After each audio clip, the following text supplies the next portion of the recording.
Hey, everybody. I wish that I could speak Japanese, Oh.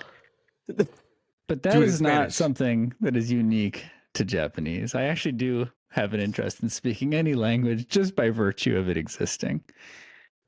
I will not do Spanish today, Gus, but maybe soon. Maybe soon I will do Spanish. Bust out the Castilian. Ho, ho, ho. It is still November. But we don't celebrate Thanksgiving in Spain, so Christmas comes right after El Dia de los Santos. And hello, everyone from Dustfire Media. Welcome back to the Relics of the New Republic. We have Gus here. We have everyone here. Hope you're all Hi. excited. Hey, This is not a dating show, but it could be. Look, I'm I can't control my players. so excited to listen to it. Please, no spoilers. No spoilers. No spoilers. I No really one want please tell Gus what's going on. And I'm sure he'll enjoy listening back to what we did last week. This is not a game show, but it is a game. It is a show. It is a show in which we play a game.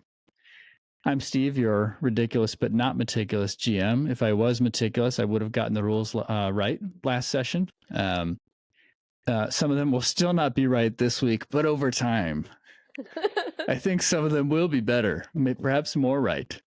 We're getting there. We're getting there. We're having fun. We hope you have fun too. I'd love to open up with a banter question with my wonderful players. If your life were a board game, what would be the most frustrating rule in the instruction manual? Bonus points if you come up with a title for the game. I'll go first to give you some inspiration. My answer is Try a Lot of Stuff, a new game by Steve Durgan. Try a Lot of Stuff is a game for ENFPs, for those who are familiar with Myers-Briggs. You learn just enough about every skill to become frustrated that you didn't develop it further. But as soon as you chase each new skill to moderate competency, you run out of interest points, which you can only obtain by switching activities. And you can only spend those new interest points on new activities. The goal of the game is to repeat this process until you draw a eucatastrophe card, where something disruptively good happens to you. For example, finding yourself in a job that makes use of 3 or more skills you've already developed to moderate competency. And that's how you win. I love I would how play that prepared game. was. I love That's that. so good. that yeah. I So have check mine. out Try a Lot of Stuff in your local game dealer. I You just set a love it. dangerous precedent for I the would weeks. play now. that game. I would play I was gonna that say, game. yeah, now I feel like I have to include my Myers-Briggs, which I don't know if I'm ready to let you guys know that much about me yet. No, that is not the standard. I already have mine. I've thought about this before. Go. Okay, how? Go for it, Danny. Oh gosh. So my game would be called Monopoly, but you're always broke. Do tell. So like imagine you're playing Monopoly, but as soon as you get money, it just gets taken away. Oh, no. Because you have Is that the bills. frustrating rule? And rent, yeah. Like you start with your starting cash, but as soon as you put the board on the piece, you have to put it back in the bank. Mm-hmm. Mm. Yeah, it's a and tough maybe rule. maybe another frustrating rule is we'll add like another space on the board called seasonal depression. Mhm. Oh, listen, You're speaking to a lot of people out there, Danny. look. Seasonal effectiveness disorder hits hard, especially Oh. this time of year. Mm-hmm.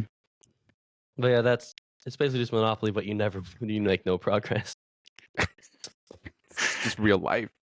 Thank you, Just Danny. love- That is a very Okay. beautiful, honest answer. and we are here to support each other. game. That's my game. That's my game. Yeah, so bonus points for that title, Monopoly, but you're broke, or something like that. Who is ready to show us Okay, their I'm gonna thoughts next? steal the name of a different board game, but I Mhm. think it applies well. Okay. I call Blood and Plunder, right? So Mhm. blood, because I just recently got diagnosed with type 2 diabetes. So I have to prick myself there like Aw. crazy. So all the Oh. blood. And now I got to plunder away from eating carbs. And that barely works, but I'm okay with it. So the rule is if you don't eat carbs, you get to live a long life without any sort of health complications. But if you want that carb, you got to make it worth it, kids. That's the important part. You gotta make it worth it. Also, I am an ISTJ, and I'm a Leo. And what's the other one? Hold on. You could be reaching for any number of other personality. I know. I'm trying to think of the other assessments. ones. I can't think of You're a any other than Gryffindor. Myers-Briggs. I am a Gryffindor. Harry yeah. Potter Yeah. house. Oh wow, nice! You called it, Danny. Yeah, you know me. Enneagram. I don't remember the Enneagram. That's I all don't remember good. that one. Oh well. It's all Yeah. good. But the special rule would be if you're gonna eat a carb, make sure it's the carb you want to have. Make it and worth the your only while. one you have in a month. Yeah, make it with your while. Yeah, blood and plunder, y'all. Blood and plunder. Well, Make all these also- games. Justin wants to know when we're going to do an all Spanish episode, and I'm going to say after we do the musical episode, we'll do an all Spanish episode. oh, that would be such a large demand to place on. I don't know how you all are doing with your Spanish practice. No, might as well throw in a third option there. We can do an all Spanish musical episode. You know, I love when you have ideas. That would be fun. I just love when you open your mouth and you have ideas. Everyone just brings such wonderful creative things to the table every single week, and I'm so grateful for all of you. We're grateful for you, Jinkies. Is this a good time to ask you about a board game that may or may not fictionally represent your life, perhaps through a frustrating rule? So, just so everyone listening at home knows, I think I've mentioned this before, I live mix the audio for our Twitch channel, and part of that, so the first of all, this isn't a board game. This is straight up video game. It's called Sound Mixer 101, and you can sit there and bash every single key on your keyboard, all of them. But the fun part is, this is the part we bring a board game in. You roll a d20, and that's how many things go wrong at the top of each episode. But then here's the kicker. You actually then get to secretly roll that die without knowing you rolled it. And that's how many more things go wrong. And that's going to roll without your knowledge about every 6 minutes or so. So right now, what I'm dealing with is that Nikki's audio is doubled. And I don't know why. Hi.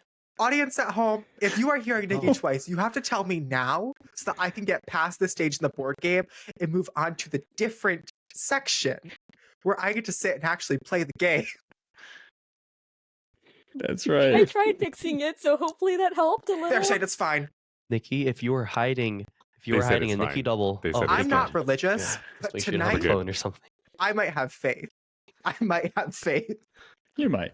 You know, I I'm might have a hoping doppelganger. the Bibles in the box are there. That's all. That's right. That's all I'm hoping for. Gosh. That is a joke that appeals to the 5 minutes that happened just before we went live. Just so that our listeners know that they're not missing a ton, historically speaking. You're not you missing ruined out. it. It could have been an inside joke that was a secret thing that they could have had to figure out. I They still would have been watch like Did going they- back though. episodes to like try and see if they gotta go back. if we missed. You're going to gaslight the audience. That's a great... I love when you have ideas. I love when you have You know what? ideas. I changed my rule. I'll change my rule. For my board game, you just have to gaslight everyone in your life, and that's Hmm. that's Diva, my you're special playing as my rule. grandma? Oh, That's gosh. insane. Yeah.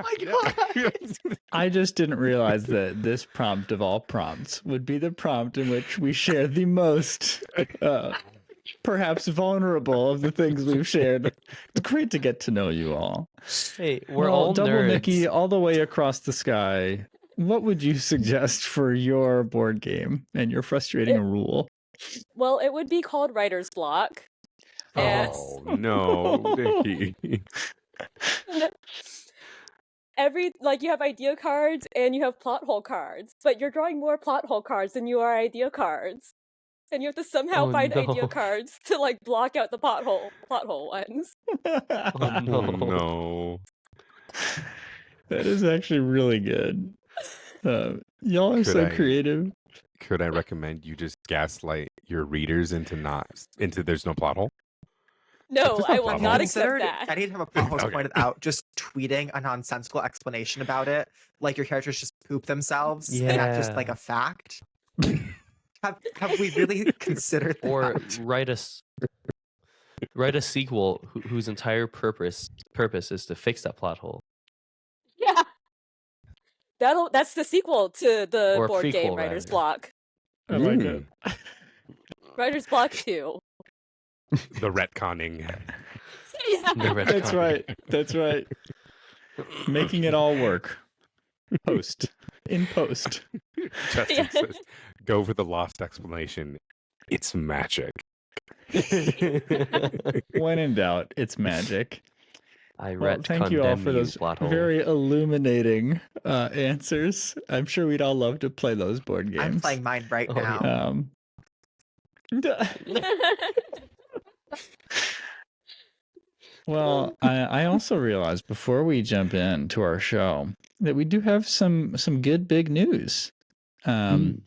Listeners, viewers, you've probably noticed that we have ads now, which helps us grow and helps us bring you more awesome content. But we get it. Ads are not everyone's jam. In fact, they're probably not anyone's jam. But, surviving capitalism is cool and stuff. And so we're excited to offer our patrons ad-free episodes for all of our shows. So we've been working on that. You can jump on the ad-free train. If you haven't yet, listeners, you can just do that by joining Patreon at any tier, including the $1 I'm just happy to be here tier. And so if you're somebody who minds ads because you're a normal human being, that is one way that you can support us and get that as well. If you don't mind the ads, it's totally fine. We're also working hard to make sure that the ads don't interrupt the flow of the shows too much for everybody. So from this week onward, all new episodes will be on our Patreon, our patron exclusive ad-free feed. And we're working on making our back catalog available there too. But that's going to take some time. So please bear with us while we make that happen. Thank you. And I feel like I was supposed to say something else, but you know what? Let's play. I've got my experimental first print of my Dustfire Media shirt. Ooh. Nice. I'm testing it Fancy. out, seeing how it does in the wash. I'll let you know. It's not on the merch store yet. I'm also trying out my first vintage hat with our version of the 4 elements. So I feel so equipped in a superficial way for this episode. I want that hat for myself. It actually is working. I enjoy it. I wear it in public. I do. It's a thing. I wear mine in public as well. That's excellent. You know, to feel like a save brand. Just money. wait for people to be like, "Is that Same. fair?" I want it to have on the back embroidered. It should say, it's the most out of pocket thing we've come up with so far. Oh, from the whole show? From the whole show of our show, not all of Dustfire Media, but Embroider just like from our show. Toss a 12-year-old on the back of it or something. No children were harmed in the making of this podcast. No 12-year-olds were harmed in the making of this podcast. Listeners, if you have a Owlcat suggestion, mask. oh, Oh, I do- Owlcat mask. The oh, Owlcat we should mask. get Owlcat masks. We should get. Oh, We should just have a podcast where we Ah. wear those. the Owlcat Yeah. mask, and then underneath it, it'll say "Dumpies is coming back, y'all." Yes. Listeners, if you have suggestions for that, send them our way in Discord. We hang out there, or wherever else you have the ability to send stuff to us, such as Telegram. Well, anyway, speaking of telegrams, this is more appropriate to the era we're in right now, my wonderful characters. I will cease to call you by your given names. I will now call you mostly by your self-given names in Avatar Legends. Last time on Avatar, a bunch of really intense stuff happened. And now we're in an alley in the middle of a fight, and Jing Min just had to challenge someone to single combat who happens to be Kumadi, none other than the leader of the Red Monsoon Triad, and has just been definitely punished for that. In this alleyway, much has happened in little time. The enormous muscular figure of Donna, now freed from the arrows that pinned her down moments before, cinches her grip on the bagged and helpless Hishang Ling, who writhes in the bag, moaning with an arrow in his leg. Thanks, Jing Min.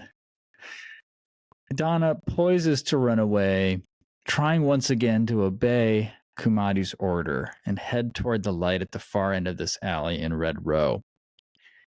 We pan over to Perla, closer now to our group, her torso soaked by the ball of water that her triad had just used to torture Mr. Hishang, her ankles tied by a bolas and arrow, her face smeared over with paint. I mean, what are you doing to Perla? Really? Everything in the book, apparently, except just hit her. Very effective, though. Very creative way to divert her attention. LJ, now named, also known as Leather Jacket, known for his distinctive feature of being a man in a leather jacket, is winded by Fumi's flurry of dancing strikes and misdirection. And Kumadi, her expression fierce, is standing over the crumpled form of Jing Min, who has just been slammed against the alley wall, a bloody slash mark across her chest.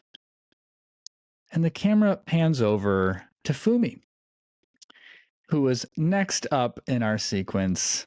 Fumi, you've just witnessed Kumadi's chilling execution of several strikes. Let's see that roll for advance and attack.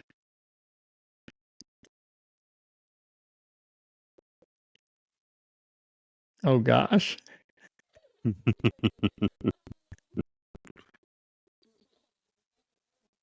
My sheets are a mess. Okay. 4 plus This is 2, how I make so my that's players a panic. 6. It's your turn. What's that, Nikki? It's a 6. Oh, a 6 is not great, as they say, technically speaking, in Avatar Legends. Yeah. What do you get on a 6, Nikki? It says what you get on a miss you stumble, but you can shift your balance away from center to use one basic technique, and I will do that because Tell us where you're shifting. I don't even know where I just put my pencil. There it is. I mean, the only way away from center would be towards adoration. Okay. So we'll do that. All right. We're shifting towards adoration. Yeah, and that affords you a move. A technique. There's the mark. Okay. And everyone, while Nikki gets some physical objects in order, she referred to a pencil. There's a great idea that Danny shared with us regarding holding and storing pencils. And what you can do is just take a cardboard box and stab it with the thing that you want to keep around, and it will hold it for you. And Danny does this, apparently has been doing this for quite some time with his desk setup. It is largely cardboard and stabbed cardboard. Cardboard boxes are very stabbable. They're they're not stab resistant, if you will. Yeah. I mean, is anything really stab resistant? I'm not going to answer that question. I could get some legal trouble. All right. Allegedly. Okay. So Akifumi is going to turn to Kumadi to use strike, and I'm going to mark 1 fatigue to hammer them with blows. Ooh, to force her excellent. to mark 2 fatigue. But okay. So she turns to Kumadi and she's like, "Hey, leave her alone!" and just starts punching wind through the air. Ooh, I love that. Your flurry of strikes land, catching Kumadi strangely off guard, as if she was taking a moment to relish having slammed Jing Min's small form. I will mark that fatigue for her. I'm just letting you know, she's got 4 fatigue marked, or fatigue, if you will, because my brain just wanted to fuse those 2 words. Fatigue, which sounds like Fatigue. for sure one of the model faces for Ben Stiller's character in Zoolander. This face is fatigue. Akifumi, did you roll for passion? Yes, Okay. I rolled a 4. It was Plus terrible. 2, I'm 6. kind of spacey because of the existential dread of knowing I just created a 12-year-old to get pummeled by a grown woman. So Yeah. Yeah. So like there's a board game concept there. I'm so sorry, man.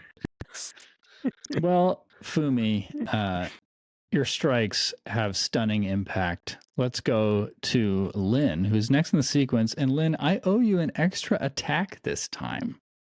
That is one of the things we caught at the end of our last Avatar Legends episode. So I forget why. I just wrote down that I owe you an extra attack. So it's because you have I it messed now. up. I want to clarify this. I messed up. I rolled a 10, or it was somewhere in the 10 to 12 range, and I didn't take my second thing, whatever you want to call that.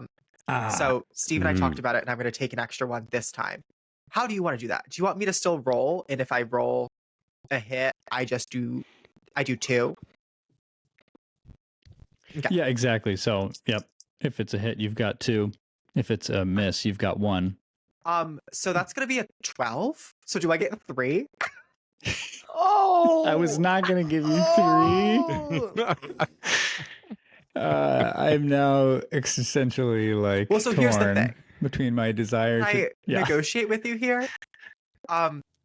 Yep. So I have a move called Changing Plans. And so the first time I advanced attack in combat, I roll with creativity instead of passion. So with creativity is how I get that 12. But if I roll with passion, I get a 9. So if you would let me use Changing Plans on my next one instead, would that work? Okay. I think it would. So I'll take my 2 then. Oh, look at us. Look at us. Compromising. Rule of cool all the way. So all the way. we're gonna strike. Actually, let's just do 2 strikes on Perla. Cool. Because I hate her. Excellent. Poor Perla. I'm so curious to see the exposition over time of like Lynn Encloth's hatred for Perla and like ever since that really rough run in the first time. And so tell us how you strike, Lynn. Oh God, I was so focused on the dice rolls, I hadn't even thought of that. So Lynn's gonna do the classic Earthbender move and just send 2 very large rocks right into this very large woman. Because you have to hit where it hurts. And we are aiming for the head. Okay. Wow. Yeah. I mean, they do hit. We know that the strike hits. So, how many fatigue am I marking? Are you going to mark fatigue to increase it? No, I'm not going to mark fatigue. So Okay. that's going to be either 4 fatigue or so basically we're doubling strike. Mark 2 fatigue, mark condition, or shift their balance away from center, their choice. So probably can do that twice. Yeah. Yeah. I love it. You've lifted up these pieces of concrete, breaking them away from the alley floor, and you shoot them at Perla, whose ankles are tied. You land the headshot. It just crashes against her form, and she wobbles her arms and falls backwards, just slamming against the pavement. For the moment, you don't even see signs of movement, Lynn. I will mark the 4 fatigue for Perla. I am very impressed. I just want to say that Perla was already impaired. Lynn was not expecting that. Yeah. Lynn's a little freaked out by it. Yeah. What is Lynn's reaction? I'm so no, I'm not sorry. I'm not sorry.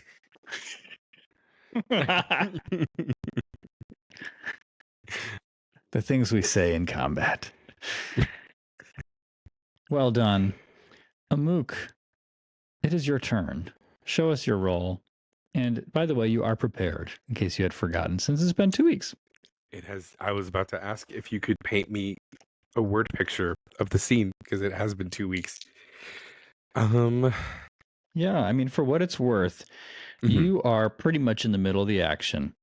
You had kind of described already coming forward a little bit. There's ice kind of on part of the floor of the alleyway, and you're close to Kumadi and Jing Min, but you also could engage any of the others, with the possible exception of Donna. It would just be a ranged attack. And you do see that Donna has picked up He Shengling and started to turn to head out of the alley again. And I will start using the clock if no action is taken in this exchange. Okay. That it's coming back to me. Thank you. For sure. I will go for a ranged strike on Donna. Just, good old fashioned water lasso. Going after the big girls, I feel like Fumi's got Kumari. Jingmin's doing great. He's hanging in there. But Literally. I feel like we can't lose He Shengling. We need the information. And I hope I don't regret this. Yeah. I hope you don't either. So I will strike Donna with a water lasso to try to catch her, I guess. Yeah. Maybe, What is that yeah. roll for advance and attack? Roll with passion. Oh boy. Okay. All right, here we go.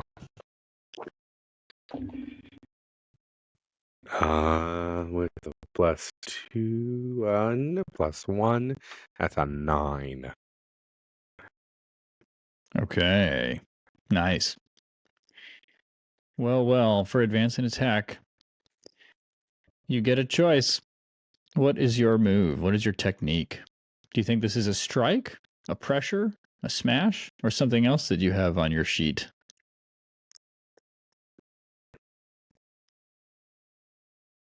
I think it would work more as a smash.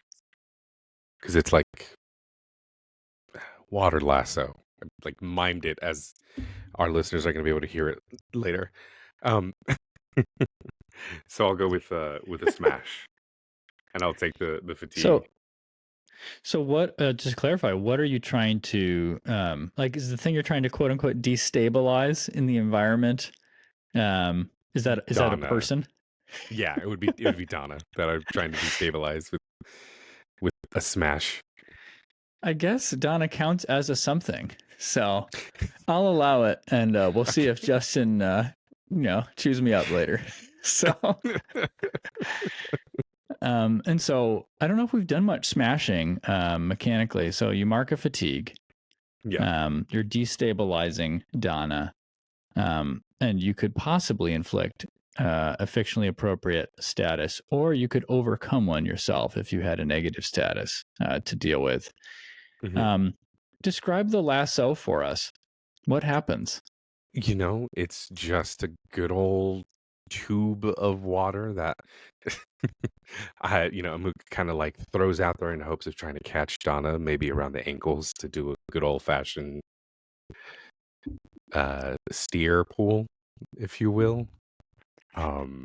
Yeah. Just to get her to fall over and hopefully drop He Shengling. Going for the ankles of both the twins. Okay. These poor girls. Not these poor girls. Just because you're large doesn't mean your ankles aren't just as weak as everyone else's. That's the truth. That full long quote belongs on a t-shirt. It's their Achilles heel. Their Achilles heels. Maybe the bigger they are, the weaker their ankles. That could be on a t-shirt as well, that works, Danny. You want to bring it down? You send out this lasso, and it arcs over Kumadi's head as she's distracted and buffeted by these strikes from Fumi.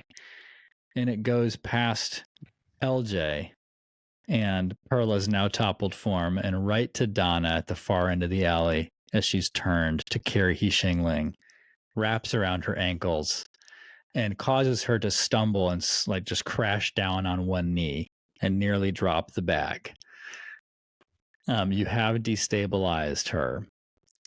So we will hold off on adding to the clock at the end of this exchange. Make sure you hold me to that. Okay. You can also inflict a status. I think, it can't be doomed. It has to be fictionally appropriate. My guess is that the only thing that works best here. Yeah. Here, what were you going to say, Gus? I was going to say either stunned or impaired. I feel would work. Trapped, no. Right, because I feel like Yeah. Yep. I agree. Could break the lasso. So I would say, fictionally, my gut is saying stunned. Like they're just caught off guard. They just fell on their knee, and it's probably their bad trick knee. Donna's just like, my knee. My triad injury. I can't do the Donna voice as well as you do. My knee. Okay, well, let me. I actually rarely use stunned. I'm going to open up my statuses tab just in case. Stunned, you're caught off guard. You can't act or respond for a few seconds until you study yourself. It works for me. Yeah. Let's call Donna stunned. All right. Jing Min. Yeah. You are next Yes. in my player sequence. But before you can go. Yeah. Before you can go, Cho steps out from behind the dumpster. Detective Cho, the one who brought you here, potentially on a fool's errand. And he takes off his fedora and he looks at Kumadi and Fumi, who are in combat. And he looks down at Jing Min, your very helpless looking body at the moment. And he just says, "You really shouldn't do that to a kid." Right? Am I right, Linencloth? Linencloth is giving me some hands right now. It's like, yeah. And he steps forward, and ice that was left behind from one of Gus's, or rather, from one of Amuk's earlier moves, as well as from some of the water that splashed down from Kumadi's initial display. Water, there's a trail you see kind of running from just in front of him in a puddle and just curving through the alleyway to the base of Kumadi's feet. And he just puts a hand down and lightning ripples through his arm and into the puddle. And Kumadi freezes up just after Fumi finishes her round of blows and just convulses violently. Yo, I forgot he is a lightning bender. Yeah. I completely forgot about that. I was like, wait, we've seen him lightning bend at the auction. And so super useful. I'm kind of having to play with stuff as written, but this move, for those who are interested in the techniques in the books, is arc lightning, and he's channeling it through his body to a closely engaged foe. I'm actually going to mark a condition. He doesn't let up. He's continuing to pour this lightning. And I'm going to mark, let's see. I'm actually going to mark doomed. Oh, wow. So Kumadi will have to mark fatigue, one fatigue every few seconds or each exchange until freed. All right. Jing Min, it is your turn. Yes. You have 5 fatigue marked and all conditions marked, and you are at the edge of your balance track. Please tell us what you'd like to do. You're under I believe the advance and attack was the exchange posture that you had selected. So give us that roll. So. I don't know. That was 2 weeks ago, so I don't know. Who can say? But that's what I wrote down, so let's do it. Okay. Passioning, that is an 8. 1 from passion, that is a 9. Okay. Okay. All right. What do you choose? Okay.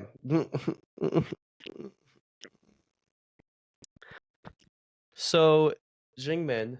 So, right now, Cho is just pummeling Kumari with lightning. Yeah. In a manner of speaking. Yeah.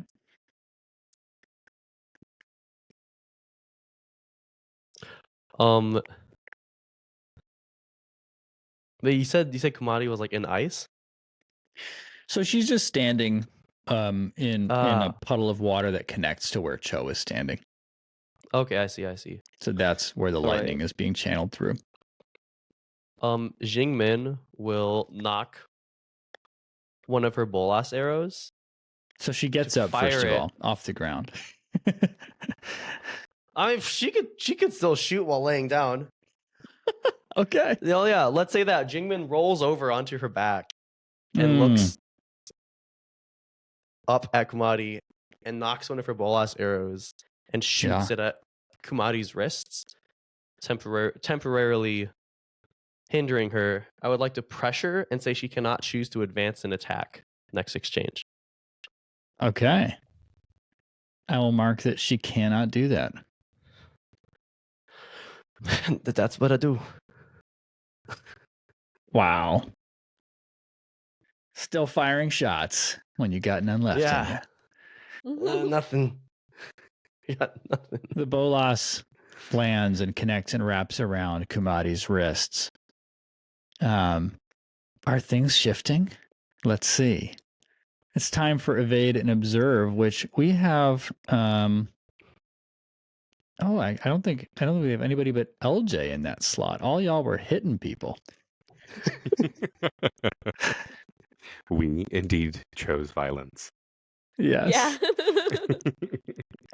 Yeah.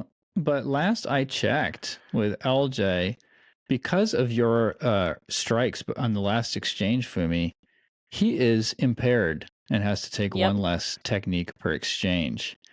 And he only normally would get one technique. And so the winded LJ, leather jacket man, just still catching his breath, panting, and leans his weight and puts his hand against the wall of the alley. Donna has not been able to escape. Perla still makes no motion. Honestly, together you are starting to make quick work of these Red Monsoon Triad members. Let's go into our next exchange, unless anyone wants to do anything in the fiction. Is there anything that you think you would say or do? Perhaps with your basic moves.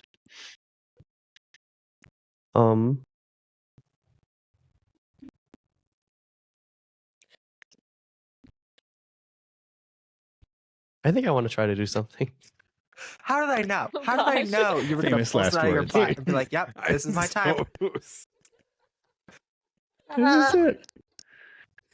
It's like, yes, this is what I need. It's funny. There's a move that would be perfect for this. It's a prodigy move, but I don't have that yet. So, we'll Working on it. we'll do the basic version of that.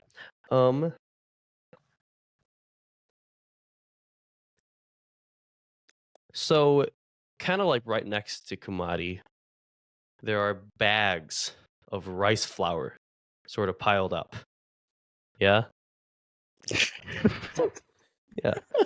Wow. I have given players liberty in the past. I'm just curious why bags of rice flour would be in this place next to all the trash and not much else. It's old rice flour. Spoiled rice flour. It's spoiled rice flour. What a travesty. Yeah, it's so much. That's I'm exactly what entertaining Jing Min this. thinks. Jing Min thinks, why'd they throw out all that rice flour?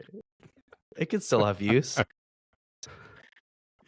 What are you thinking there, Danny? Jing Min is going to knock a couple more arrows and just launch them at that rice flour, trying to make like a puff of rice flour cloud in Kumari's face. I want to try.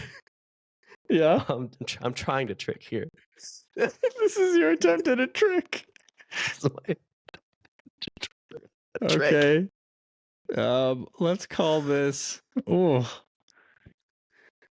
I mean, I don't think this triggers trick necessarily. What are you hoping wouldn't to have to. do? Yeah.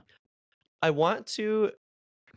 I don't even. Jing Min isn't even really sure if her attention is still on her, if Kumari's attention is still on Jing Min, but she Mhm. wants to buy enough time to get out of there.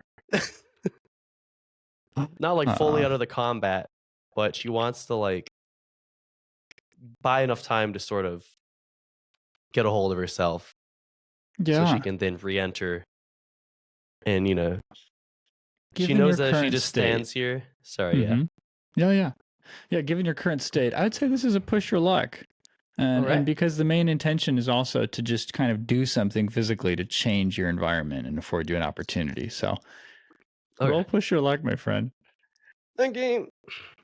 All right. PTL. Okay, I'm pushing luck. PTL. TPK. PYL? TPK. Oh, push the luck. I always forget. I always Mhm. forget. All right. That is an 8 on the die, plus 1 from passion, minus 2 from guilty. So Nice. 7. Oh. So 7. Yep. Oh. Yep. Mm. Well. The cost of scraping by. This is one of those tough moments in the life of a GM. If that cost is a fatigue, a condition, or a shift in balance, I swear to God, Steve. Yeah, it couldn't be any of those three, right? Because I mean, there does have to be a cost, right? There has to be a cost, I know. And you didn't have to do this. You didn't have to push your luck. I didn't have to. You know? Jing Min does a lot of things she doesn't have to do, Steve. That's right. You're playing the character very well. I'm going to say, Danny, that it would be very difficult to do anything that would arrest Kumari's attention more than lightning that is coursing through her body. That's pretty distracting. Yeah, I would agree with that. Yeah. Yeah. More than the bolus arrows already, wrapped around her wrists. A flurry of arrows goes past Kumari into these soggy, dilapidated bags of rice flour. I wish I could grant some fictional benefit to this because it's supposed to do something. I think the most I can give you, Danny Wickman, Jing Min, is that the arrows that just kind of blur past Kumari with this exertion from Jing Min probably add to the chaos. Will they add enough to do anything? I don't know. Probably not. But that is what Jing Min is trying to do. And as far as you can tell, Jing Min, you have succeeded in really arresting Kumari's attention. Your 12-year-old mind, the wheels are turning, and you're like, yes, this was a good idea. Yeah, in Jing Min's point of view, she's doing great. As Danny, I am disappointed in her. How could you, Jing Min? Yeah, I'm just trying so hard to give you a mechanical benefit, but it's so hard because you chose bags of rice flour. Honestly, anyway, feel free to just give me nothing. It's okay. we can move on. But Jing Min, I will say that this last moment of exertion costs you more than you realized. Your energy is just gone. Oh, You feel no. what remained of it sapped from your body in this last effort. And you lay back down. Your vision fades to black. You faint. For a moment, the bow is just tight in your grip. But a few breaths later, you release it. Her hand, her fingers unfurl, and she just lays there limp against the trash. Jing Min's having a dream right now where she's holding an arrow and a bow, and she's just whacking Kumadi with it over and over again. That's Jing Min's dream. Just thought I'd Helpful to see the theater of the mind from Jing Min's perspective. Danny, this is the first time that someone has been taken out of a scene on our show. Can you go and tell us in the rule book what happens? If you can just find that passage for us. For all intents and purposes, Jing Min is out of this scene, cannot take actions. Yes.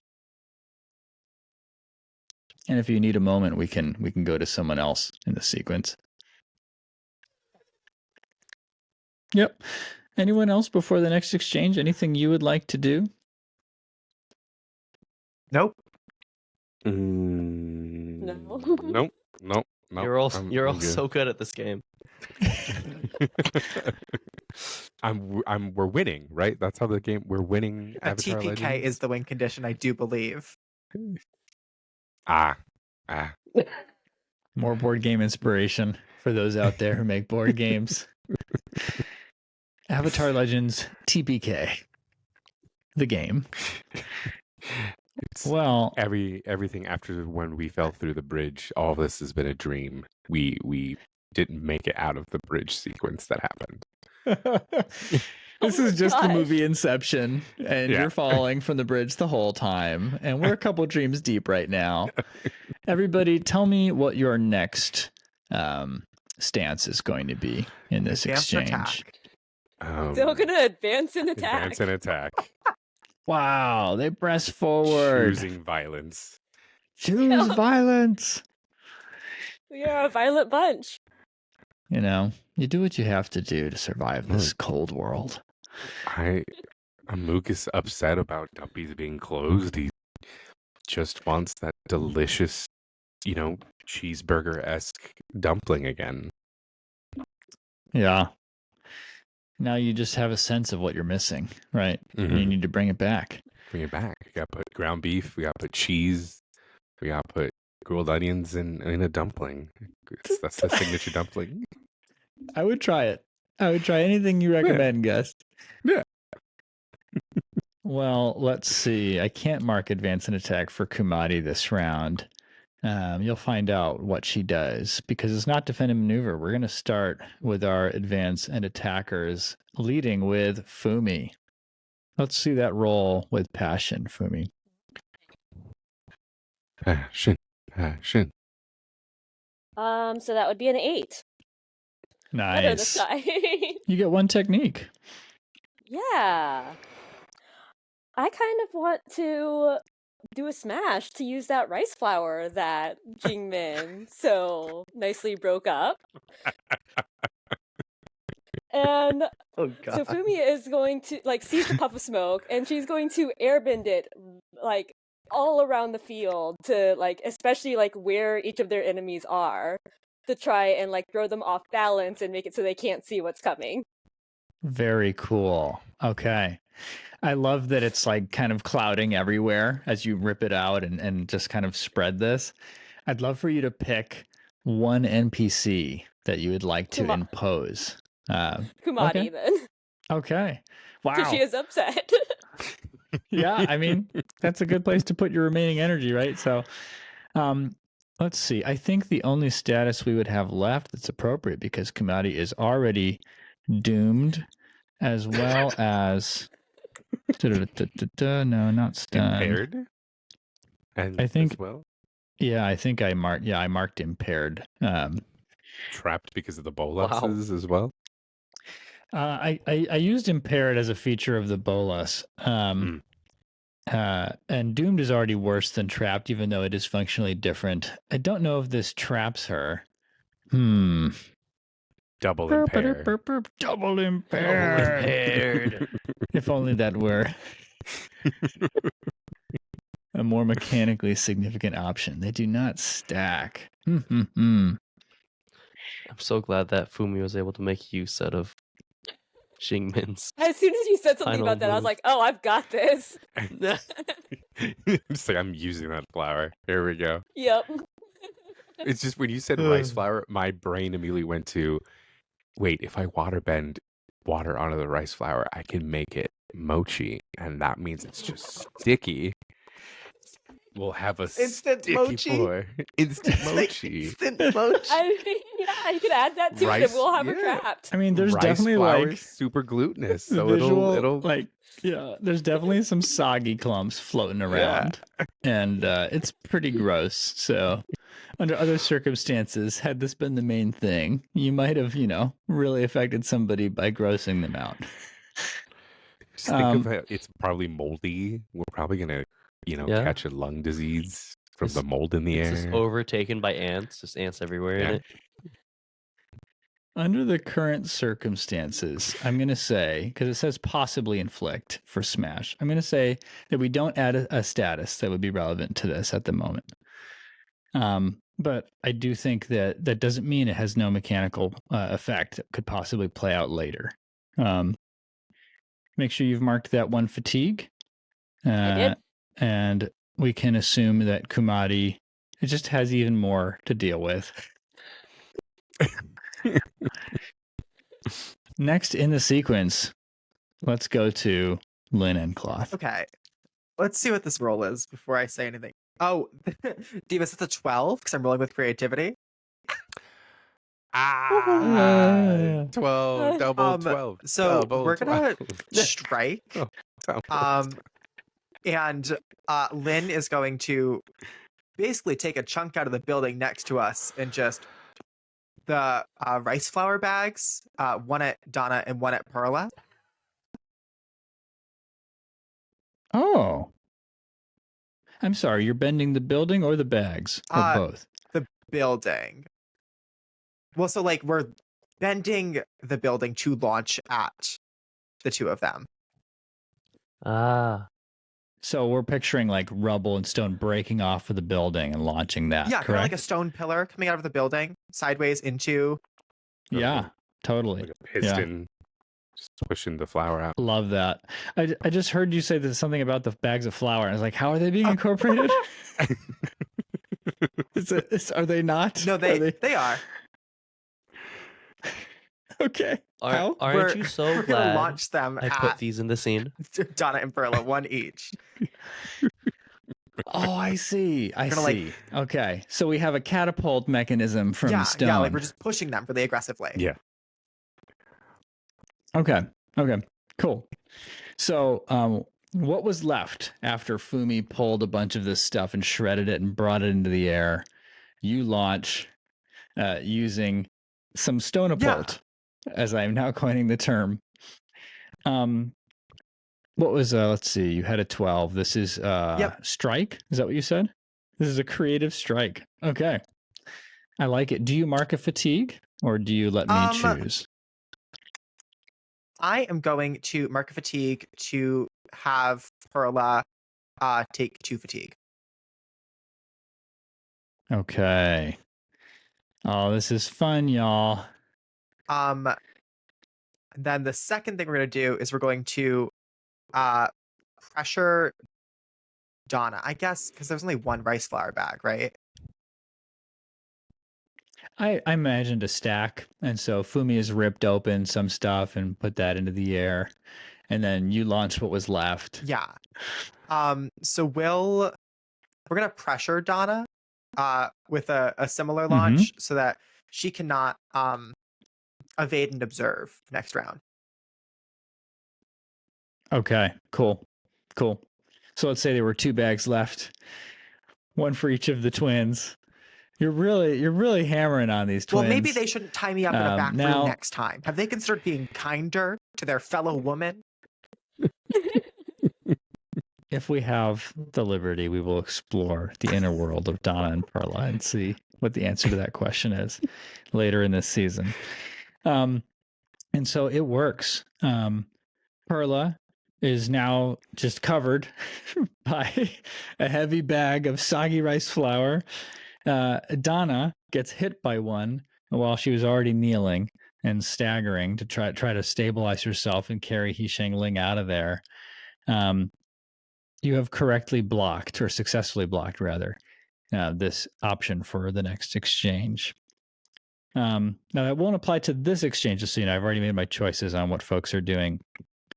Nice work. And was that was two moves? Okay, just making sure. Yep. Well done. Next up is Amuk. How passionate is Amuk? Let's see. Let's see. I'm feeling like Amuk is all passion. Yep, he's all passion. 13? Is that allowed? Oh my gosh. Wow. Yeah, it's just possible to get a 13. Yeah, 13. It's pretty cool. I feel like I'm breaking the rule here somehow. What? No, it's fine. It's fine. What two techniques do you choose? Strike. Just we'll go with a double strike. Or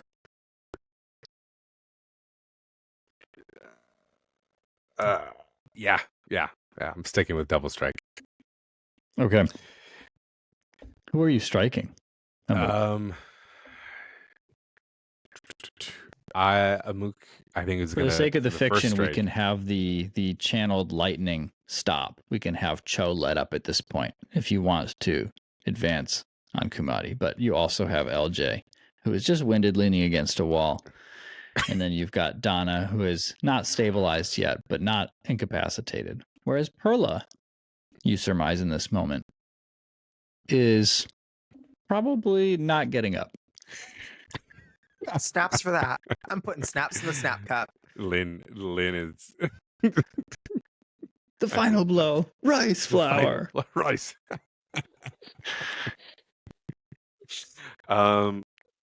Think I'm gonna strike Donna from a range just to make sure that Donna doesn't have a chance to get back up.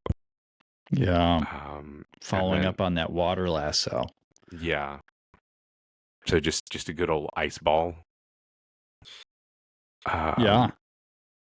In my head, I'm picturing it like Amuk is, shoots out an ice ball and then with that same motion turn around to then try to wrap up or strike again at Kumari with Kumadi with the D. Sorry. Kumadi. Kumadi. It's all good. Kumadi with a water blast as well. Just Okay. to keep the drench going for the lightning to have something else to stick to, if you will. Keep the drench going. Keep the drench going. T-shirt idea number 5 this episode. Well, I mean, yeah, you get 2 strikes. You're engaged sufficiently with both. So I think I'll allow it. I think, this is cool. You shoot out a ball of ice, Amuk, and it just thuds hard against the imposing form of Donna. And would you like to mark a fatigue to choose what happens mechanically, or would you like to let me choose? I'll let you choose. Okay. I'll let you choose. I'm going to say that she is stunned. Let's mark a condition. Oh, Donna. Oh, Donna was already stunned. She's and trapped. at 4 fatigue. I'm gonna add that last 2 fatigue and say that with this blow, Donna collapses. Both of the twins are down. Good. He Shang Ling continues to moan and writhe as he helplessly squirms in his bag with an arrow in his leg. Also, the water that you have just lashed out at Kumadi connects, and I will mark another 2 fatigue for Kumadi. As Cho, are we allowed to know where Cho's going up in the order? Yeah, he'll go next right after you're Okay. done. So then after I finish splashing Kumadi, can I just be like, keep the lightning going? Sure thing, kid. I'm older But than Cho- you. I mean, really? Are you sure about that? Cho's pretty I'm- middle-aged. I'm all silver. Like, You had a silver streak. For all you know, he dyes his hair. It is lusciously, gorgeously black, but yeah. He steps forward. Instead of channeling through the puddle, he sees that Kumadi is not holding up well under all of this pressure and all these strikes. And I'm going to have him use Lightning Blast. He hurls a bolt of lightning at her. I'm going to have him mark 3 fatigue. For each fatigue he marks, the target must mark 2 fatigue. So I'm going to put 6 more fatigue on Kumadi with this enormous blast of lightning. It completely illuminates the alley. And I'm going to say that it actually is so large that it catches LJ as well. Like some of the lightning just zip kind of arcs over to him. I'm just picturing LJ I elbow know. on the wall, just like, I'm too old for this. Kumadi collapses. The only one left standing is LJ, who is doubled over, and he raises his hands, trembling before you all. Though not before Jing Min, but before the rest of you. He says, look, just forget about this. You can take Hishang, whatever you're here for, take it. And he starts to make to run away. He just clambers to his feet, tries to dip through a small alley that's been hanging off of the major corridor here. What do you do? Lynn's gonna trip him. Just stop, please, don't, please. And then stomps the ground in a little pebble under his foot. full split happens. The whole, like, He drops into a split and then instinctually, understandably, reaches his hands to nurse all of the things that were pulled. Oh no. He is immobilized for the time being. Nice work. What else do you do? Jing Min, I think this would be a good time, Danny, to hear the Yeah. passage you found on being I taken out of found the it. scene. I What found does it it say? on page 101. That's chapter 3, Fundamentals of Play, under Taken Out by Conditions. If you've already marked all 5 conditions, you must mark another, you're taken out. You become unconscious, injured, distraught, or trapped. Your actions can't trigger moves or affect the scene anymore. You're at the mercy of the other characters in the scene and might be disarmed, captured, or otherwise limited. Even if a companion tries to guide and comfort you, you can't open up to them at all or clear any conditions. In Jing Min's case, because she's not conscious. It's not until after the scene ends that you recover. After you've had some time off or your opposition frees you, when you recover, clear all marked fatigue, but keep all your conditions marked. So, I've already done that, just preemptively. Jing Min's definitely still unconscious. He's just like, you know, but Just dreaming sweet dreams of winning Gosh. this Yeah. one-off against Kumadi. Fumi goes to check on her and make sure she's alive because Fumi has no idea right now. Yeah. Fumi, you feel the pulse. You see the steady rise and fall of Jing Min's breath in her chest. She is alive. Good. Just pushing it. a move Cho position. hovers over her as well. Kid, wake up, kid. And he slaps Jing Min a little bit. Nothing happens. Jing Min is out. Cold. oh no. And Fumi, you surmise that she probably needs medical attention very quickly.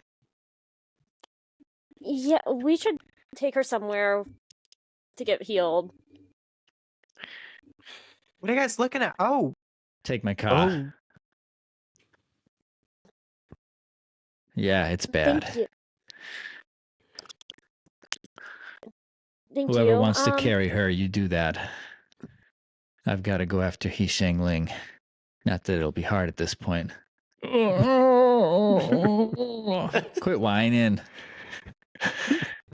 And so, though it's much harder, you see, to pick him up compared to the strength of Donna or Perla, he does eventually manage to fireman carry this bagged form of He Shangling. Yeah. Maybe out of your bag soon enough. And just, we'll take care of the arrow. You're not with the Red Monsoon anymore. It's all right. Okay, thanks. Amook just goes and picks up Jing Min as carefully as possible, like a little baby, and just start walking towards the car. Like out loud, Amook's like, I think I know a spot I can take everyone to if we need to get patched up. Heads up, they're not a people doctor. They're an animal doctor that owes me a favor. Oh. But it's about the same. Boy. They don't treat owl cats, Okay. which is fine. Yeah, that's fine. Great. Fumi grabs Jing Min's stuff, her bow and arrows that fell. Now, Fumi, you don't have to do anything with this, but you are also aware that if you were able to get Jing Min to the air island where the nomads train, there would be an infirmary there that would be available at no cost, and certainly one that is focused on humans. It's just something that you're aware of as you consider your options. Mook has a shady background, a past. Okay, he still has connections. As we'd say in Not the social work, best. you're tapping into your natural support. That's such a sweet way of saying that. Oh, we should take her to Air Temple Island, though. Okay, I think that might be a better idea. I mean, Yeah, studies- probably. studies have shown that Xingmin's biology is more similar to a raccoon bat than that of a Oh. human. So We're going to have to talk to those doctors. I have a lot of questions for them. Whoever did that study. I mean, I feel like the temperament of Jingmin is more just a raccoon bat, but that's fine. Cho looks at you, Fumi. How do you intend to get her across the water?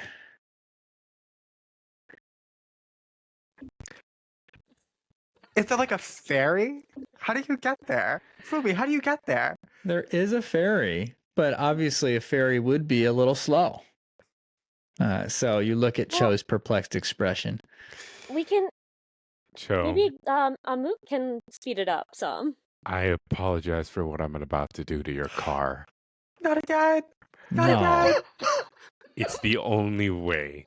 I can put it on ice and then I can bend us there, I mean, or I can just drive on the water and I could bend us there faster. Drive on the water. Can't you just bend some ice and stand on it? Leave the car out of it. The cars are fast as I'll bend ice under the car as we drive. It should be fine as long as I can concentrate. If I pass out, so I maybe don't we know. should leave the. Oh, Jiminy Crickets. Look, we already ruined one of his cars. Can we please not do it again? I really don't think that this is a good idea. it's okay. It'll be fine. It'll be fine.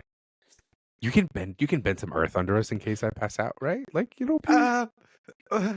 I can't swim. Ah. Please don't make this I any mean, I care harder. about the kid. Maybe I should just fly her across. Oh, That's a Can great you- idea. Can you? you fly? There's got to be some way you can do that, You right? can fly. You bend the air. Yeah, I have my staff. Ah, you do have a glider? Is this what we're saying for me? Is this what we're saying? Um, Well, I should have one that's close to the island anyway. If no one we messed with Okay. it. What I can give you is this, Fumi. I will say that you were given a glider as part of your training, and it is stashed wherever you currently spend the night on the regular before all of this ramped up. Where is that? I mean, probably the Owlcat Cafe, since that's our usual meeting spot. Okay, so at some point you moved it there and you're like, I'm going to keep this here. Yeah. Just in case. You know, they don't clean enough for you to think that they would really check the janitorial closet that often. So, good spot. All right. Lynn, were you in the middle of suggesting something as well? Maybe we can make a little boat out of water or a little rock or something if it's not gonna sink. Like, it just feels like the safest option so we don't drop her into the ocean. All of that sounds great, just not the car. And he starts carrying Shengling. If you can get there without it, I'll put him in it. Meet me at Toto's. I'll be there in probably an hour or so. Well, it'll take you longer to get back. Meet me in Toto's at this evening. All right, we'll see you at Toto's. Okay, good luck with the car. Thanks. Hey, you're picking up that Republic City accent. One of them, anyway. Sure.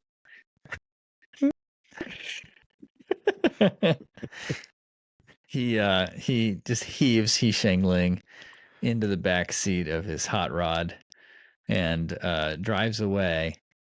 Fumi, in short order, you're able to retrieve your glider. You know that it will take some effort to carry yourself and one other. You'd have to probably strap Jing Min in so that you can focus on manning the glider directly. We've established that Jing Min's smaller than Fumi, right? Yeah. Yes. Yeah. Yeah, this She's is like 3 still feet tall. probably Yeah. pushing her luck, to be honest. I'm just picturing Fumi with like a papoose and putting Jing Min in with the glider. First of all, I love that word is in your vocabulary. That's what it's called. It's a Second, papoose. Danny, you're not allowed to shrink Jing Min every time you describe her height. We've already lost a whole foot. I'm Googling what is the shortest a 12-year-old can be. She's Poor percentile. Google. The things that have been put into there. 4.5 feet, give or take. Okay, that makes more sense than Yeah, that's around the zone I've been picturing. Anyway, It's a late bloomer. yeah, you're tiny enough. You're tiny enough. You don't have to go down to 3. Fine. I just keep saying shorter to see if it slides by if you don't notice, but keep catching it, man. Hey, you know, I'm spinning other plates and dropping a few, and it's all good. So, do you all go with Fumi in some other way, crossing the water? Or do you split up? You have in this alley the unconscious, seemingly, bodies of Perla and Donna. Can we go through And Perla you've got Donna's LJ, pockets? who is definitely uncomfortable enough to not run away. What's that? Lynn and I go Yes. through Perla and Donna's pockets because we're very upset with them. Looting the Beyond bodies. looting, I love it. we are stripping clean. This is like a Black Just- Friday sale in 1987, and the Cabbage Patch Kids are right there. Diva, I am grabbing You know- everything off these shelves. If it just happens as we walk up to them, we take a step one too far and accidentally kick Donna and or Perla while they're down, I'm okay with that. Just oh no. Oh. At this point, that they don't even care what they actually have. They just want to rob them Yes, blind. that's Yes. exactly correct. It's the principle. Man, thank you for gosh. confirming that is the intention. I don't think that triggers What do we any find? roll. Okay, good. Huh. Is it Yeah, just I mean, lint there's and like chewing gum? I'll take it. there's a couple yuans for sure in each pocket for one of each of the twins, you know, and then sure, there's a little pack of chewing gum for you, Amuk. With You joy, I take out one of the sticks of gum, split it in half. Look at Lynn. Do you want Yeah, half? yeah, the yeah. gum? Lynn starts chewing. Perfect. It I'm is gonna steal their delicious. shoes. And you vaguely Steve. recognize the brand. Oh no, their shoes. You know, Take off their you put this shoes. away, you know, you noticed kind of you glimpsed that it was Rainforest Roots, which is a brand. Oh. The rubber comes from the Foggy Swamp, which is unfortunate, Oh. but exploitation and the land. Capitalism, and yeah, That's how it goes. Please. Can Yeah. you please say that there's a wallet with a picture of one of their lower middle class families in it? Taking the picture. Please. Taking the picture. Please. God. It's interesting you asked that, Danny, because in each of their pockets, you find a small and faded picture. No wallet, another thing. They just carry some cash, but they do each carry a picture. At first glance, it seems like it's a picture of themselves, but then it dawns on you that they carry pictures of each other. Lynn will be taking these pictures because they are the one thing you can never truly replace. That's As Lynn finishes taking that, I'm stealing both of their sets of shoes and icing them onto the top of the building, and then using water bending to draw a line to like an arrow, and then writing "haha" on the ground. Now, just for this is really important technical clarity. Are you power washing this into the scum to write your message? Okay, cool. Yeah, so it's just a high pressure stream of water, arrow, and haha. Arrow, haha. And then I've frozen their shoes at the top of the building to add insult to injury. Yes. If ever there was any doubt, our crew has some pettiness. I just think Perhaps not all, It's but the some. one thing you can't replace. Yeah, it's a good thing Fumi's not here. Yep. Yeah. Oh, yeah. This whole time, Fumi and Jing Min are on the way to the island.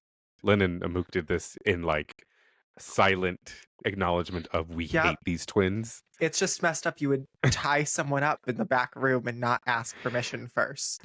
Consent is really important. And I would like to acknowledge that for our viewers, It is. One of the unforgivable sins. which is why we take the pictures. Tying someone up in back rooms without asking. Yeah. Yep. Fight fire with They'll fire. get their shoes back. They won't get eventually. these pictures back. For 3 hours when the ice melts. Yeah. So once you finish this largely symbolic gesture, do you try to follow in Fumi's steps and meet her, or do you try to do something else? Oh, I want to go through Kumari's things. That is also an option. Yeah, Kumari is passed out. Leader of the Triad. Maybe they've got some notes. Maybe there's a few more yuans. Oh. Maybe a ledger. The Triad Picture of cooks her the daughter. books. Plot twist. Jing Min is Kumari's daughter this whole time. Whoa! That'd be strange because Jing Min definitely knows who her mom is. I would like this feels a little more weighty and less petty, and so I'm going to have you assess the situation, Amuk. Okay.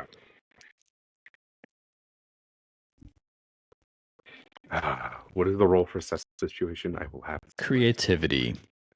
Okay.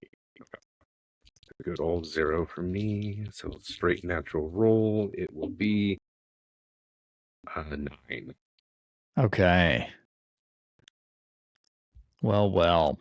On a 7 to 9, ask one question. What here can I use to blah, blah, blah? Or what is the biggest threat?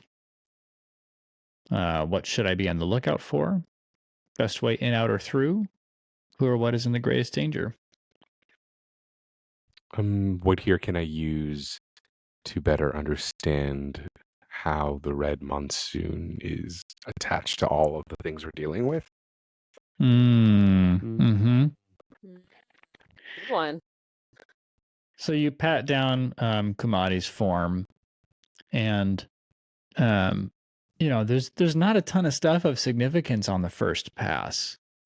But Amuk, you feel driven, you're scrutinizing these seemingly mundane objects that are, pulled out of her pockets and this sort of thing. And in the inner pocket of one of her jackets, you find a small little vial with, it looks like some type of herbs inside of it.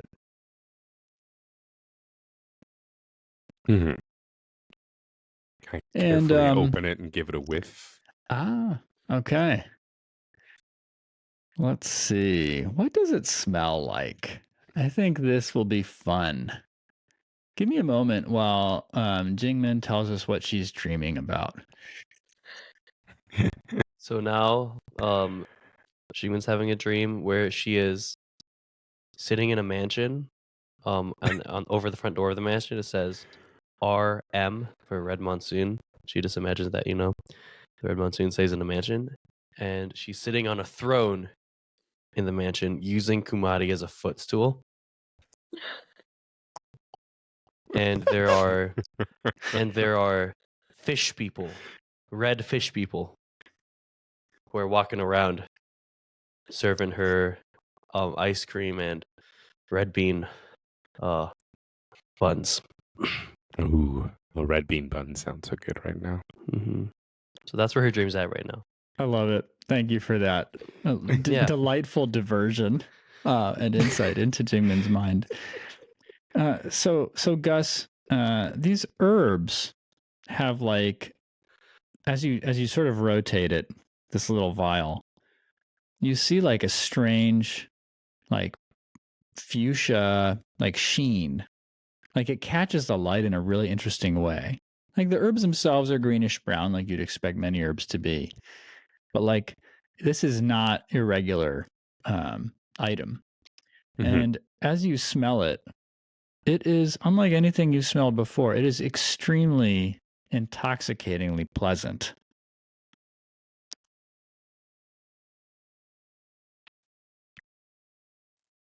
So you're saying it smells like lilac and gooseberries. It seems like it's in a category of its own, at once earthly and heavenly. Yeah, just like there's a floral note to it, a tantalizing sweetness. Mook, Like Axe body spray. Mook just tops it, shows it to Lynn. Like, have you ever seen anything like this? Not really a big spice person, so no. We'll have to come back to that. What do you mean you're not a really big spice? Okay, Yeah, maybe we'll we get should to that later. go I catch feel up like there's a kid doing it. Look, Jing Min is a lot of things. Stubborn the most. I have a feeling she'll pull through, but I don't know. No. I take it back. I'm worried. Let's go. That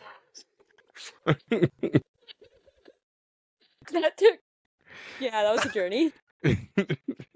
Have a good day, says LJ, Hey, still wait, holding his crotch. Hold on, I forgot it. Oh, you go were through so. his pockets. Oh no, I'm sorry. No, you were so quiet over there. Hold on. Let's go up to him. Just I didn't kick him real quick. cross your arms and say, "Hey, if you have anything good in your pockets, you can give it to me right now, and I won't force them out of your pockets." Robbing everyone. I'm used to the drill, and he just gives you some That's yuans. great. Thank you. Also, what kind of stretches do you do for your hair? This is really impressive. Like, I'm trying to get that kind of ability. What do you do? Oh, this isn't a chosen stretch. This was something you did to me. Wait, hold on. And she pushes him over, so that he's just on his side. Oh. Yeah, that should be better, right? Yeah. Yeah, a little so better. welcome. I'll see you soon, okay? Kumari won't forget.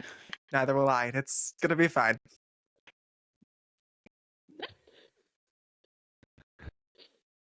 I love that. I love that you did that. All right. Well, you leave behind these harassed, defeated Triad members. I just want to kick him on as we walk past LJ. Just one little kick, and then we continue to walk, just so he remembers. Gosh. Just want to narrate for everybody. I'll remember. So, if they were staying behind a moment, does that mean that Fumi just took the car? No, I did have Cho get into the car and take it once he heard the resolution. So that time was allowed you to go grab your staff if you want your glider. Okay. Yeah, sounds good. So you all meet up at the edge of the water, which is not far from where you were in Red Monsoon territory. You see the Air Temple Island across the way. You have your glider, Fumi. I'll say that you also have some rope, if that's the route you'd like to go. Yep, we're gonna tie her on. Okay. Tell me, just describe for gosh. us what you do, even if it's nothing in particular other than what we've said. So, what do you think? She gets up on like the highest point she can just to like give her some leeway in case she like slips a little bit, and just has Jing Min strapped on, gets the glider ready, and just takes off. Full flying squirrel energy. Yep. So, in other words, you've sort of ascended a building, the tallest one you can find near the edge of the city. Yep. To give you just a bit of margin. I think getting across this the whole way. Is this something that you've done before in your training? Have you carried heavy amounts of, anything while flying? Probably Perhaps not a body. this heavy. Okay. Yeah, for not a body, definitely. Let's call this a push your luck, Fumi, and see if your Alright. friends are Say needed. yes, Nikki. PTL. Push PTL. that My luck. life is in your hands, The, Fumi. That would be an 8. Hey. Hey. Okay. That's a hit. Let's also make sure that we understand what's happening with Amuk and Lynn. So how would you two describe how you're following and pacing with Fumi? Amuk just looks at Lynn and goes, "Are you going to be able to get over to the island by yourself, or do you need help?" I mean, I can take the ferry, but otherwise I'm going to need a little help. Do you want alone time? Do you want? This feels a little pressing. Okay. I'm just maybe you. No, wanna reflect? I appreciate it. It's Yeah. Okay. So okay. hear me out. I'll make an ice dinghy. I can put you in the ice dinghy, and then I can just run on the water and pull you behind me if you'd like. That sounds so scary. So I'm just gonna close my eyes. But like you can do that. Yeah. Okay, that's fine. That's fine. And then you just see a mook start to like jump up and down, get a little limber, starts swaying a little bit, makes the ice dinghy. Just okay. When you're ready, we'll get started. This was like the first 10-minute span where Lynn had like a bit of confidence so far. And now we're looking at this Jesus walking on water carrying ice behind us moment. And it's like full reversion to like okay. We've so got this. We've so got this. We got And it. she's You've gonna got get it. in the You've ice got dinghy this. and wrap her arms around her knees and shut her eyes and go, okay, you've got this. You've got this. And at that moment, you just see a mook just jump and just leap into the water. And as soon as his foot touches down, ice forms. And then you see him bend the ice dinghy forward. And then he's almost like speed skating his way across. And then pushing and pulling the dinghy behind him as he's doing the speed skate movements to get across the water as fast as possible. Okay. I do not think it may trigger a roll. Let's resolve some of the fiction for Fumi. Fumi, you got a moderate success here. So you do get across this long stretch, and at some points Jing Min feels pretty heavy for her size. You're glad. It feels validating that you started from a high place, let's say, to give you some extra time to kind of pull up, and you narrowly make it to the edge. But I do think that on this roll, I need to add a consequence. Let's see. And I have been charged by Master GM Justin Nita not to pocket consequences wherever possible. So let's see. What should that be? I need to reopen my basic moves tab, which was replaced by a bunch of wonderful world building details from which I pulled the fuchsia shining herbs. Ooh. She flies too close to the water. We both get eaten by a tiger shark. Come on. Flies too close to the sun. Her glider starts to melt. She The things you finds all out that her suggest. glider was a counterfeit the And whole thank time. God when you hit water, and you I take thought no damage. Thank God. And I thought that I was a rough GM. The stuff y'all come up with. That's why we don't GM. That's why we play. There we are. There we are. Yeah. Yes, So when I you was literally push your just- luck in a risky situation, we know that you have a hit, but it has to cost you to scrape by. I think the simplest thing is that I would like for you to mark 2 fatigue, Fumi. Ooh, that puts me at 5 fatigue. Oh, wow. Ooh. You are feeling quite exhausted as you make it across the way. You've exerted yourself to get Jing Min here. Airbenders in training, some novices, apprentices, they see you as you approach, the telltale sign of a glider returning to the island. And they rush forward. Oh, hey, Fumi. You recognize Hey. Bonten. Hey, Bonten, we need to get her to the infirmary right now. Oh, okay. I thought you were just like a kangaroo or something. And then he just starts helping you to unstrap Jing Min's body. Now, you remember that Bonten is a loopy sort of person. They just say things. Classic But content. they are helping. And Thank together you. you're able to quickly bring them into the infirmary space. Yay. Yeah, Fumi just goes with them, tries to help if she can, but she is really tired. Absolutely. Absolutely. I mean, medics come out. There's thankfully a waterbending healer on site at the island. And so he begins to do his work and just looks at Jing Min, the now slightly faded and slightly recovered, but not quite bruised raccoon eyes, the slash across her chest. She's in rough shape, and he looks up at you and just says, Fumi, what happened? It's a long story.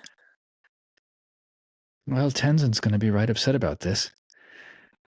Not that he's around. Yeah. Oh, good. I mean, Ever since the saddle went missing.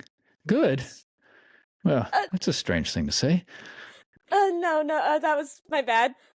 Ever since what? The saddle, the flying bison saddle, was in the news. Oh, right, I heard about that. Do you know what happened exactly? Oh, I need to focus on this meridian for a second. Oh. One moment. Yeah, of course. And we'll cut to Amuk and Lynn. Amuk, I would like for you to rely on your skills and training. Okay. You could have just both been in the dinghy and pushed waves, but you're kind of doing this epic Olympic skating thing combined with pulling it. Cool. Use bending in a new way that we haven't seen in the show Rule before. of cool, Steve. Rule of of cool. No doubt it is cool. It's I fine. do think. 12. Okay. Ooh. So clutch. With perfect elegance, you execute Amuk. Each pad of ice forms just under your foot as you need it to. And you do impress or horrify or some combination of both Lynn as you...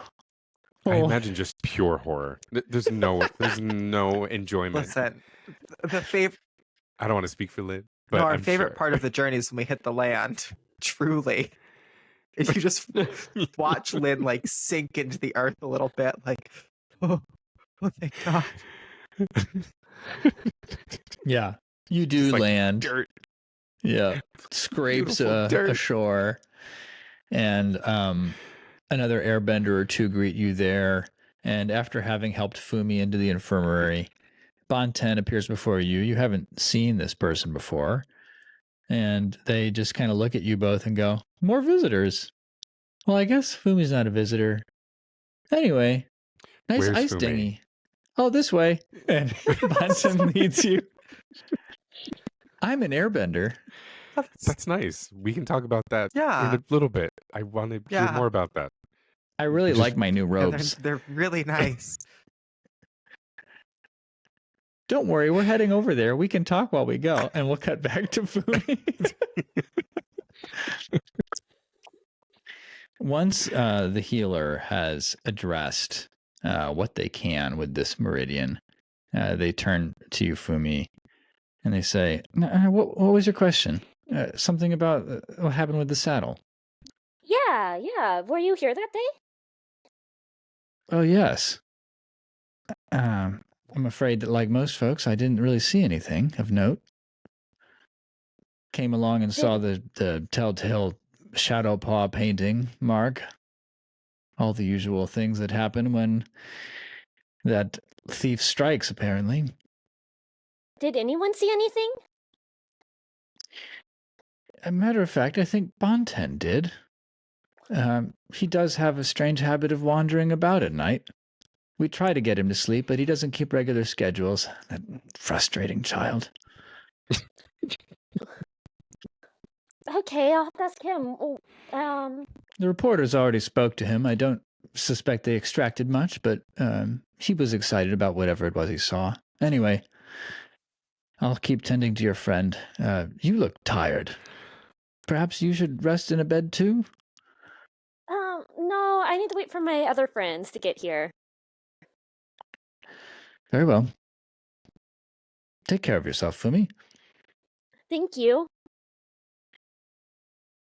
Fumi, if you step out, you will see Lin and Amuk escorted by Bonten. Bonten is, let's say, just a little shorter than you, Fumi. Has shaved his head. This is not something that's required of air nomads under Tenzin's loosening approach to incorporating people who newly awakened to airbending. This is something that some people just choose to do.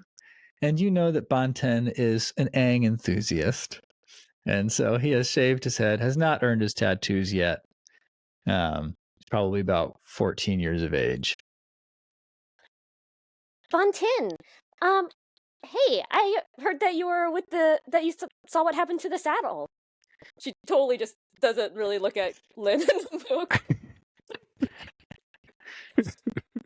Yeah. Is your friend okay? Yeah, she's resting now. Thank you so good. much. Well, I didn't really see what happened. Okay. This was hard to explain to the reporters. I don't think they asked the right questions. So, probably their fault. But I swear that what happened. And he looks around kind of nervously, like another airbender or two have taken note of you because they see some unfamiliar people, but one of them kind of like peers at Bonten. Another one just like whispers something into that airbender's ear, and they have a chuckle as they walk by. You surmise that Bonten is trying to avoid further harassment and scrutiny for things that perhaps have been said or done, or it could just be that Bonten gets bullied often, which would fit and square well with your memory. After it seems like the coast is clear, he speaks again. I felt something. Like a presence? What? A presence? Yeah. Around the time that Shadowpaw came. I mean, we think it was Shadowpaw. The paint thing was there. But anyway, I was wandering around and in storage and stuff, because sometimes I wander around. I don't know why I do that. But I was thinking about things. I wasn't trying to take anything from storage. Everybody said that I was trying to take something from storage, but I wasn't trying to take something from storage. I don't even need anything from storage. I don't know why they keep saying that. Yeah, I believe you. Thank you. Wow, you're the first person who said that. Anyway, I felt like there was just something odd. You know how sometimes spirits come and visit the island? Well, it was like that, yeah. but it wasn't like one of the spirits that we know ever since that portal opened up. And I talked to one of the spirits near here, and they said the same thing. They didn't see or anything specific, but they felt the thing too. So I'm not lying. It was real. And I think it happened right before the shadow went missing. So I don't know. Maybe Shadow Paw's a spirit. Oh, wow. I hadn't. Huh. Thank you so much. Of course. He straightens up, suddenly looking proud. Of course. Hey, Banten? Banten, yeah. Benton? Sorry. His face falls. He loses a little bit of posture again. Oh, no. Spontan. Banten. I'm sorry. I have a weird accent. I'm not from here. Banten. What was the name of the spirit that you spoke with? Chiru. Which I'm making up right now. I'm laughing at Justin saying Ben Tennyson, and now I'm Ben Tenzin? Ben Tennyson. Ben Tennyson. Oh, right. I need to write his name down. Oh, it's so good. Yeah, Chiru is one of the spirits who doesn't say much, but seems to like being around the Air Temple Island. I don't think they liked being in the spirit realm, and so they've been here most of the time ever since the new portal opened up. Maybe we can talk to them and see what they saw. I mean, yeah, if you want. I already did a thorough investigation, but... What did you find? Oh, I told you everything I found. That makes sense. Cool. And then Banten just walks away. Yeah, super cool. Yeah. Lynn just has a rock in her That's hands. still She's just elite. holding.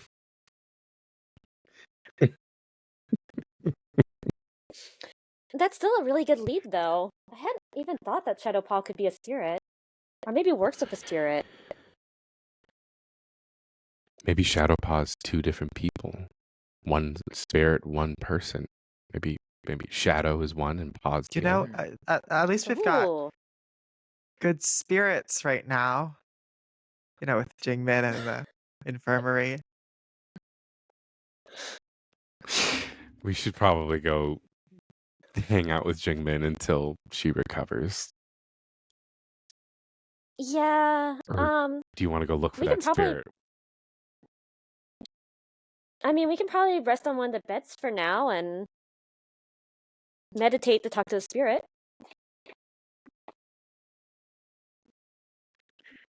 Yeah, I mean, Fumi, you would know that since this spirit hangs around on this side of the realms, so to speak, that if you just walk around for a bit, you could probably find Chiru. So whoever wants to rest can rest. There's obviously the mechanical benefit of resting, but if you want to prioritize this together, you can also go have the conversation if you like. Yeah, I think Fumi is ready to go talk to Chiru. Cool. I'll assume everyone else is with you, unless they say otherwise. And, you explore your usual spots for hanging out, Fumi. And you see, coiled around a tree, like the bottom of like a snake. You can't quite see the face. It's like kind of on the other side of the tree at this point. But you remember now. This is Chiru. Some sort of snake spirit or snake hybrid. And there's no movement, so you wonder if it's resting. Do spirits rest? You bet they do. Fumi just walks over to the tree and... Chiru? Are you awake? I am. And the body of the snake sort of coils around the tree until a head emerges. And this head is sort of bird-like and has like almost like I forget what type of dinosaur that is, that has like a fan of like retractable kind of webbed. Yeah, you know this, Gus? Yeah, tell me. I do know. Dilophosaurus. What's that? Dilophosaurus. Yeah, it's got a Dilophosaurus head.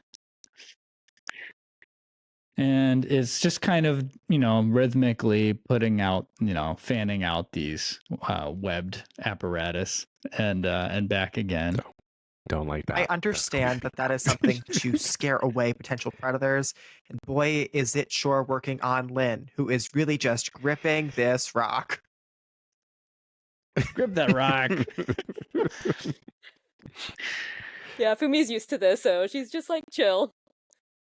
What do you need? I wanted to know what you felt from the shadow pot incident. Ah, yes. Strange presence that was. Banten is a clever one. Perhaps the cleverest among you. Mm-hmm. Yeah. He's the one who told us to come talk to you. Excellent. I enjoy company. Well, this is lovely. Being together. So, what was weird about the presence? It was unfamiliar and subtle. Many spirits do not feel the need to be subtle here on the island. They do not hide from the air nomads. But I would say this one, yes, it was especially clever, delicate presence. I could not say much more about it. Although, I do think there was more than a spirit. Rare thing for spirits to be interested in bison saddles, don't you think? Yeah. So, was there also a person? I suspect as much, so I can't say for certain. Tell me, I've been so curious about human behavior. Why would a human steal a bison saddle? We're trying to figure that out too. They're stealing a lot of old relics like that. Old relics, you say? Yeah. And what makes these relics special to you humans? Well, they were used by special people. Interesting. I will have to inquire about this further. Was there anything else? When they left the island, could you tell where they were going? I did not see their forms. But, and what did you call it? Dilophosaurus? Dilophosaurus, yeah.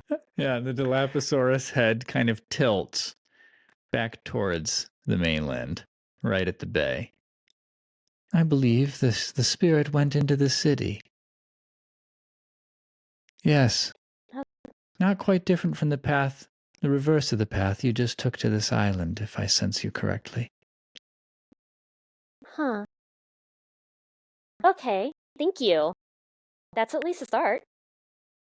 Good luck with whatever it is you are doing. Humans are so interesting. Thank you, Chiro. Not at all. Chiru, as a spirit, could I ask you a question? Ah, yes, more time for company. What is it? Have you ever smelt something like this before? And just uncorks the vial Ooh. and ask the spirit. Oh, I'm trying to figure out if this is a roll or not. I don't think it's a plead. Yeah, I'll just leave it roll free. The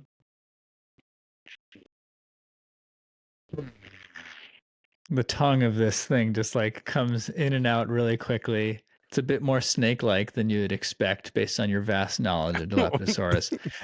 Jinkies, I can't tell if that's actual Jinkies with that face or if that's Lynn making that face or a little bit of both. Lynn is Probably. grossed out. Lynn is grossed out. This snake has bad energy. I get it's a spirit. This snake did not pass the vibe check. Hey, totally poor get it. Chiro. Totally get it. I'm sure that this is not the first time that Cheeto has received such a response. This smell is familiar to me. I believe this would be dragon's breath. I think you can only find this in certain places, certainly far away from here. I In the couldn't say spirit where. world? What's that, Gus? I was like, whoop, oh, never mind. You can't say what. I was asking in the spirit realm, perhaps, but no. Ah, well, no, I do believe it would be in the realm of flesh. Dragon's breath. I've never heard of this. What does it do? Oh, it smells lovely. Have you smelled it? You could smell it if you like. It's right here. Ruby curiously like sniffs it. It is all that it is promised to be for me. Okay, good. Do you know if it's like used for poison or medicine or anything? Where'd you even get it? I don't know where, but my sense of physical things is limited compared to my sense of spiritual things. I Does think this have that a something use? this rare would have to be quite expensive for humans. Your economies and systems of these things is quite interesting to me. I've actually been reading a ledger recently, if you'd like to see it. I found it equally fascinating. What was the ledger on? What was the ledger what? What was the ledger about? Well, it had a bunch of expenses, perhaps a balance sheet, I'm not sure, for a business. I don't actually know how I came to have this now that I think of it. Perhaps Bonten dropped it off as one of those many little gifts. Well, what business's ledger do you have? Oh, I don't know. And he looks over at it. It's quite dusty and faded, but as you furl through the pages, you see Dumpy's written across the top of the inside pages. Yes. Dumpy's business ledger. Is that of interest to you? It is. Could I peruse it? I won't take it from you. I just want to see if maybe there's an itemized list of all the ingredients they were buying. You are able, with relative ease, to copy down a few ingredient lists, and there are even notes approximating recipes, though they are not fully complete. It would take some guesswork to really make this work, like as if the chef themselves had, written the notes knowing that they don't need to write this for a public audience. Just hand it back to the spirit. Thank you. You